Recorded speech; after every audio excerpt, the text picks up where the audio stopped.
Voici le résumé détaillé de l'épisode 305 de l'Œuvre du Destin.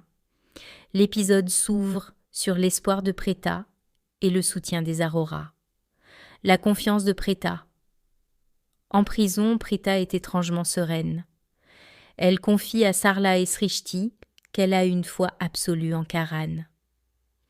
Elle est convaincue qu'il ne se contentera pas de la sortir de cellule, mais qu'il lavera son nom de tout soupçon.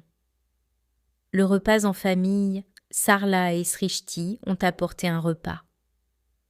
Srishti taquine sa sœur en disant qu'elle a préparé les pains elle-même, ce qui donne lieu à un moment de légèreté et de tendresse malgré les barreaux. Rébellion et pression chez les Lutra-Karan contre les excuses. Au manoir, la famille insiste pour que Karan et Rishab s'excusent auprès de Sherlyn pour la ramener. Karan s'y oppose fermement, affirmant que le départ de Sherlyn ne le dérange pas et qu'elle n'est pas la victime dans cette histoire.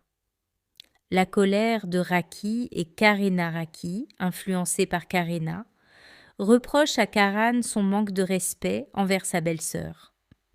Elle lui ordonne d'aller chercher Sherlyn, arguant que l'absence de la belle-fille aînée pendant les rituels de mariage de Karan ferait scandale.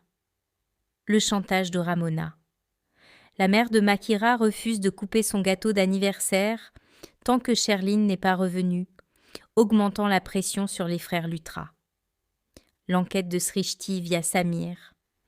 L'appel à Samir, Sarla, doutant des intentions réelles de Karan, demande à Srishti d'appeler Samir pour savoir ce que Karan a vraiment en tête. Les confidences de Samir rassurent Srishti en lui affirmant que Karan est profondément affecté par l'emprisonnement de Prita et qu'il fait tout son possible, his level best, pour trouver une solution, malgré l'opposition de sa propre famille. La farce du Jyotish, astrologue, Srishti, piège Ramona. Alors que Samir est au téléphone avec Srishti, Ramona s'approche. Pour ne pas être démasqué, Samir prétend parler à un astrologue. Srishti saisit l'occasion et prend une voix d'astrologue pour parler à Ramona. Le message caché, Srishti, l'astrologue, dit à Ramona que pour lever la malédiction sur le mariage de sa fille, le futur gendre doit être rendu à sa véritable épouse. Elle se moque aussi de Ramona en comparant ses cheveux à des nouilles, ce qui rend Ramona furieuse. Une note d'espoir pour les Aroras, tandis que les Lutras s'apprêtent à aller chercher Sherlyn pour maintenir les apparences familiales. Le triomphe et les aveux de Sherlyn. La mise en scène, chez sa mère Sanjana, Sherlyn jubile. Elle explique que son départ fracassant était calculé pour détourner l'attention de Rishab et éviter qu'il ne découvre la vidéo originale sur son téléphone. La réalité du couple. Dans un moment de franchise, Sherlyn confesse à sa mère que bien qu'ils partagent Naaman la même chambre, il n'existe aucune relation de mari et femme entre elle et Rishab. Sanjana est choquée par cette révélation, mais Sherlyn évite d'approfondir le sujet. Les frères Lutra face à la pression. L'explication de Rishab. Rishab tente de calmer Karan, qui est furieux de voir la famille prendre le parti de Sherlyn.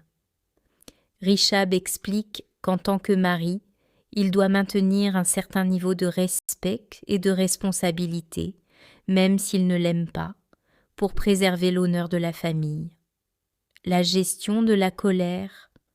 Rishab compare le tempérament de sa famille à une bouteille de soda, qui pétille vite mais se calme tout aussi rapidement. Il conseille à Karan de rester silencieux pour ne pas aggraver les tensions. L'arrivée des Lutras chez Sanjana. Les excuses de Raki et Karina. Comme Sherlyn l'avait prévu, Raki et Karina arrivent chez Sanjana pour la supplier de revenir. Le jeu de Sanjana. Sanjana joue le jeu de sa fille en feignant l'indignation. Elle reproche à Rishab d'avoir comparé sa femme à Pritha, affirmant que Sherline est dévastée et ne cesse de pleurer. Le remords de Raki. Raki exprime ses profonds regrets et demande à voir Sherline pour s'excuser personnellement et la ramener à la maison. Les intentions de Karan l'appellent de Srishti. Samir informe Karan que Srishti a appelé pour savoir s'il comptait vraiment aider Pritha. La justification de Karan réaffirme qu'il aide Pritha uniquement parce qu'elle a aidé sa grand-mère, Dadi, par le passé.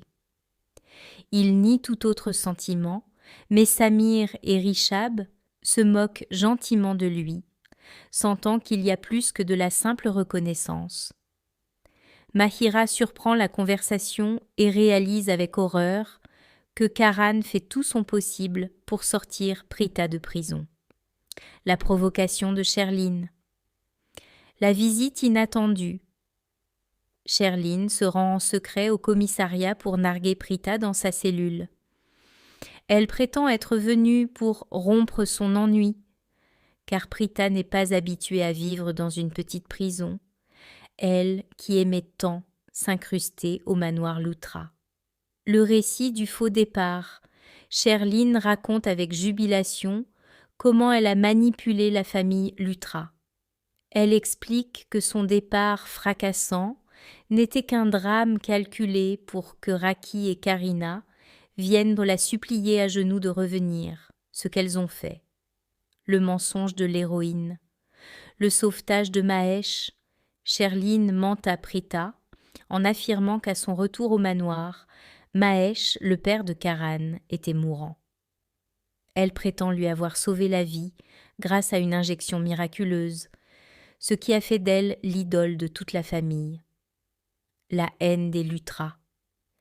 Elle assure à Pritha que désormais, chaque membre de la famille Lutra la déteste et que l'amour qu'ils avaient pour elle s'est transformé en mépris total depuis qu'ils ont vu sa tentative de meurtre sur Mahira.